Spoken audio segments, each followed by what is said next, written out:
আসসালামু আলাইকুম। আমরা প্রথম প্লে স্টোর থেকে টেলিম্যাক্স টপ আপ অ্যাপসটি ইনস্টল করব। ইনস্টল করার পর এভাবে একটা ইন্টারফেস আসবে। তারপর নাম, ফোন নাম্বার, ইমেল, তারপর ন্যাশনাল আইডি কার্ড, এরপরে জন্মসাল, তারিখ, তারপর পিন, পাসওয়ার্ড দুটো সেম দেবেন। তারপর হচ্ছে সিলেক্ট ডিভিশন, মানে কোথায় আছেন এটা দেবেন। আমি বর্তমান ঢাকা আছি, ঢাকা দিলাম। তারপর কোন জেলায় আছি সেটা দিলাম, গাজীপুর জেলা। এরপর হচ্ছে উপজেলা কোথায় আছে সেটা দেবেন। আমি আছি কালিয়াকৈর দিলাম। তারপর হচ্ছে নিচে একটা এখন আছে আপনার স্থান, লোকেশন, গ্রাম।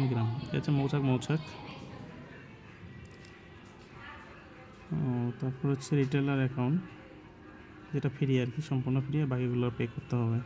তারপর সবগুলো টার্ন অ্যাক্সেস করে অ্যালাউ করে দেবেন, কোনটা যেন বাদ না থাকে। তো এইভাবেই স্বয়ংসম্পূর্ণ হতে পারে আপনার অ্যাকাউন্টটি।